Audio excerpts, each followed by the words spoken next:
gente, tudo bem?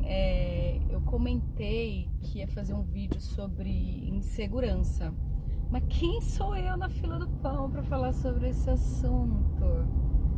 Por que eu comento isso? Porque em vários momentos da minha vida, né, meu dia a dia e tudo mais, eu me pego insegura, né, referente a algumas questões. É meio delicado falar sobre, mas qual que é a questão, né? Eu quis fazer esse vídeo mais para fazer uma troca com vocês, falar um pouquinho sobre algo que foi trabalhado em mim e que mexia muito e eu não fazia ideia do quanto mexia. Como vocês sabem, né, eu tive uma ausência da figura paterna por um período muito grande aí da minha vida. E isso me trouxe insegurança principalmente nas minhas relações amorosas.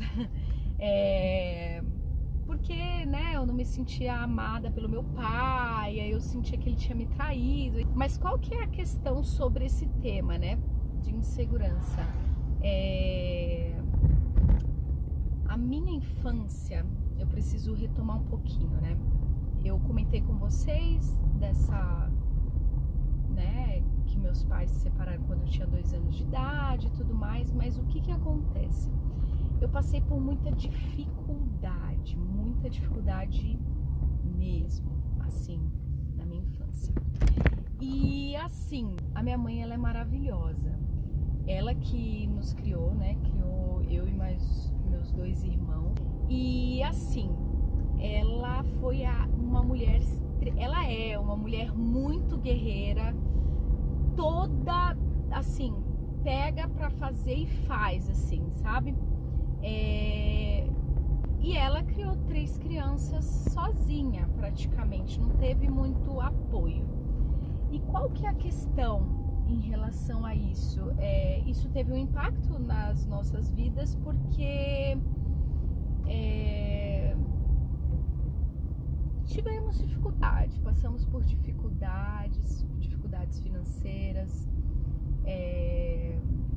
até de alimentação, foi bem pesado algumas questões que a gente passou. Mas o que eu tenho de visão assim da minha mãe? Minha guerreira maravilhosa. Então, qual que é a questão, gente? Eu passei por dificuldades, e o que isso mexia? Eu nem sabia, não tinha noção do quanto isso mexia comigo, porque eu nunca falei sobre, porque o que eu tinha dentro de mim, se eu falasse qualquer coisa sobre dificuldades que eu passei, algo do tipo, parecia que eu não estava sendo grata por tudo que minha mãe fez por mim. Então pensa o conflito, e isso literalmente eu nunca falei. Assim, eu falava por cima, a gente passou dificuldade, ok, eu nunca dei ênfase a nada das coisas doídas que eu passei mesmo na infância, e eu era criança, né? Então, qual que é o impacto disso? Quando eu comecei o processo terapêutico, aí a gente olhou muitas questões do que eu já tinha comentado em outros vídeos, e quando chegou nessa parte, por que chegou nessa parte? Eu tenho umas travas em relação a inglês. Eu não falo inglês hoje ainda. E o que acontece? Eu estava no meu dia a dia ali no trabalho e eu acabei participando de um call. Só eu do Brasil. Vocês não têm noção do desespero da pessoa. Só eu. E todo mundo falando inglês de vários lugares do mundo. Aí eu falei assim, Jesus, misericórdia, o que eu vou fazer na vida? Aí o que aconteceu? Teve um momento, uns 2 momentos, enquanto eu ainda estava no call, que parou, assim, o pessoal ficou em silêncio. Eu falei assim, ferrou, para não falar outra palavra. Eu falei assim, pronto, eles estão perguntando alguma coisa pra mim e eu não sei o que responder. Eu entrei em pânico real. Aí eu fui lá no Google Tradutor e escrevi uma mensagem falando, olha gente, desculpa, eu tenho dificuldade com a língua e tudo mais, depois eu falo com fulano de tal, que ele é espanhol ali, para me inteirar sobre o que aconteceu nessa reunião, e saí. Mas o que que aconteceu ali? Quando eu saí da reunião, eu chorei, gente, copiosamente. Eu entrei em colapso ali. Eu pensei até em falar com a gerente de RH. Eu tava nesse grau. Isso foi em período de pandemia, tá, gente? Estava trabalhando de casa e tudo mais. Eu cheguei a falar, eu pensei em falar com a gerente de RH, pedindo para ela me rebaixar de cargo, porque eu não me achava capaz, eu achava que eu não contribuía. Nossa, eu tava me chicoteando, vocês não têm noção. Fiquei mal, mal mesmo, assim.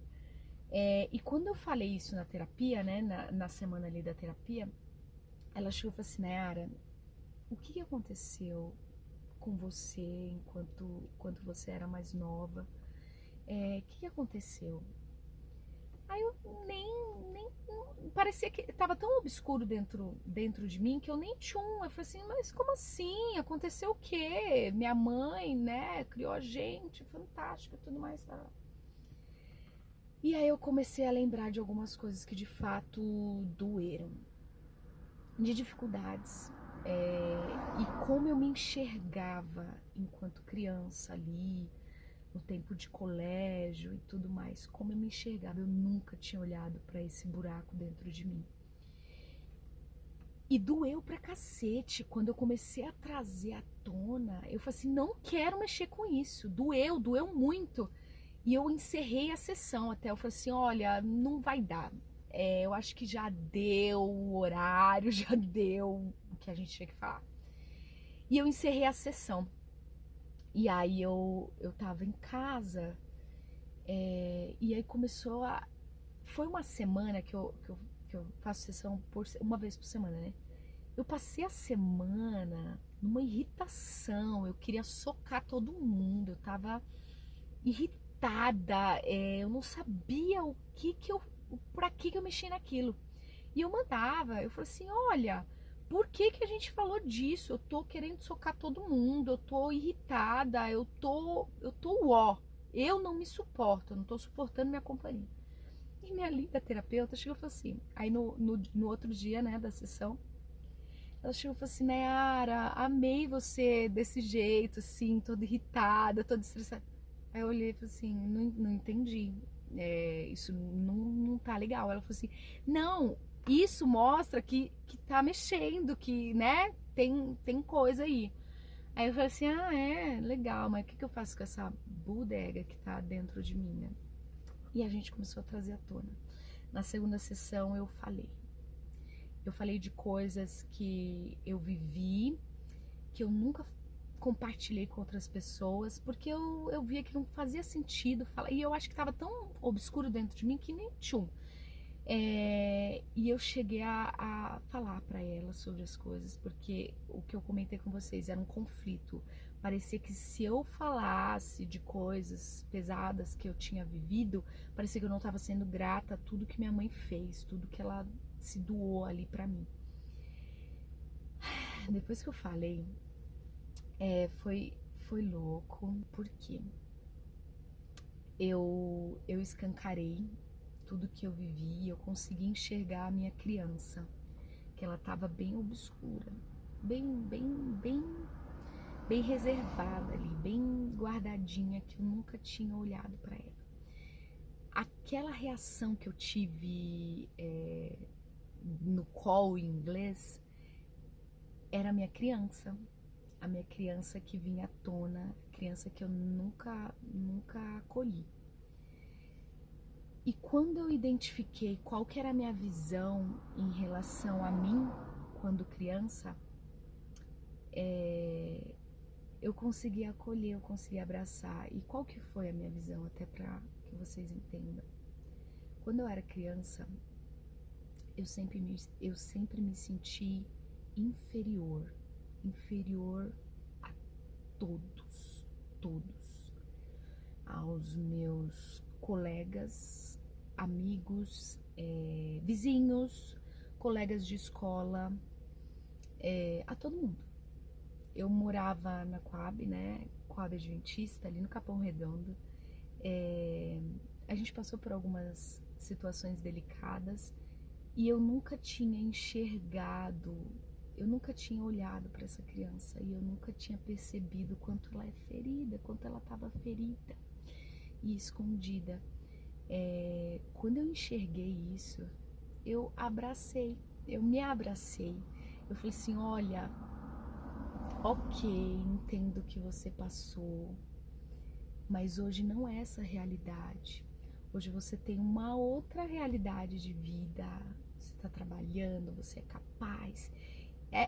A autoafirmação é muito poderosa também, né? Mesmo quando a gente não acredita que a gente é capaz, que a gente pode, que a gente é forte, que a gente é bela. Mesmo quando a gente não acredita e outras pessoas tentam fazer com que a gente não acredite também nisso, a autoafirmação é poderosa. Olhar no espelho, olho no olho, e falar: eu sou foda, eu sou capaz, eu sou linda, eu me valorizo, eu mereço mais, eu mereço um mundo ali, entendeu? As coisas começam a mudar. E eu acolhi essa criança, eu queria compartilhar esse momento da minha vida, porque a questão de insegurança eu não sou expert no assunto, não. Porque tem a vida é essa aí, uma hora a gente tá em cima, depois cai, pá, e às vezes vem a insegurança ali, então eu não posso dizer que, nossa, tô toda trabalhada nisso, não. Nesse ponto específico em relação à minha criança, e sobre a minha visão também com o meu pai, né, que eu não me senti amada por ele, isso foi ressignificado, isso foi acolhido. Mas qual que é a questão também que é importante deixar bem claro? O ressignificar, o acolher, o abraçar, isso não anula o que de fato nós vivenciamos, o fato. Não anula. Foi engraçado porque quando eu trabalhei isso, teve eu tava conversando com uma amiga minha e eu fui falar sobre essa questão e eu chorei. E aí eu me senti estranho, falei assim, ixi, eu acho que não tá muito trabalhado isso não. Porque eu fiquei engasgada, eu lembrei de algumas coisas e chorei. Depois que eu tinha trabalhado. E quando eu falei em terapia, ela falou assim, Nayara, você viveu aquilo doeu, não tem como anular a dor, o que você passou. Quando você retomar ali, lembrar e se ver naquele momento, vai doer. Aconteceu com você, você sentiu isso e ok. A questão é que você não está mais se identificando com isso hoje. Você sabe que aquela criança, ela não tinha como ela tocar a vida, trabalhar e conquistar as coisas. Ela dependia de outras pessoas para viver, para se alimentar e tudo mais. E ok, doeu. É que nem a questão do meu pai. Meu pai tem as dores que eu sentia e tudo mais, os sentimentos, né, apertados. Mas qual que é a questão? Meu pai é falecido. A dor do luto sempre vai existir. Não tão intensa alguns momentos, que eu tô tocando a vida e tá ok, tá passando. Mas vai vir momentos que vai machucar, dói. Que nem quando eu comecei a fazer aquele primeiro vídeo, trouxe muitas lembranças, trouxe à luz, sabe? Muita coisa, não à luz, mas trouxe recordações em relação a vivências que eu tive. Nossa, tá super escuro aqui. Em relação a vivências que eu tive e a ausência, né, causada pela morte. Isso só quando Cristo voltar, que é o que eu me apego ao reino, que essa dor vai passar. Enquanto eu estiver aqui, vai existir pranto, vai existir dor, mas saber que Ele está comigo também, me dando forças para continuar, E assim, sempre quando eu desvio um segundo o meu olhar, volta um monte de coisa. Aí sabe qual é a questão? A guerra, porque eu tento ser merecedora de algo, eu me cobro demais. Isso é algo que eu tenho trabalhado, tô trabalhando, vou trabalhar. Eu me cobro demais. E eu tenho meio que um senso de justiça muito forte, então isso acaba até influenciando meu relacionamento com o pai. Porque eu quero ser merecedora, mas eu não sou. Eu sou falha, eu sou humana, eu vou falhar diversas vezes. Vou falhar, vou falhar, vou falhar. Mas ele me ama poxa, essa minha cobrança me atrapalha nessa relação com o pai. E aí vem também a questão da insegurança, mas quando eu tô mergulhada no amor, quando eu sinto, ai, meu Deus, é tão maravilhoso, porque, poxa, nós somos feitos à imagem e semelhança do Mestre, do Criador do Universo. E a gente pode, alcançar tudo que a gente almejar, e óbvio que esteja alinhado ao nosso propósito, que o propósito está alinhado às nossas travas, né? Loucura, isso mexeu muito comigo, né? Por isso que eu tô aqui falando. Desculpa pela qualidade do vídeo, mas assim, gente, eu queria deixar essa mensagem.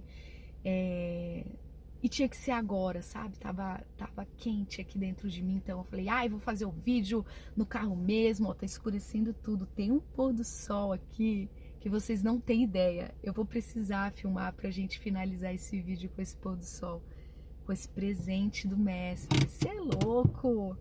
Deus é maravilhoso em tudo. Um beijo. Olha isso! Deus é maravilhoso. Ele está em tudo. Olha essa paz. Eu precisava finalizar esse vídeo dessa forma. Você é amado. Se sinta amado. Sinta essa identidade. Você foi feito à imagem e semelhança do Mestre, do Criador do Universo. O milagre da vida, gente, só de respirar é maravilhoso. Aqui eu finalizo aí o vídeo com essa mensagem, espero que tenha feito sentido para alguém, e com essa paz.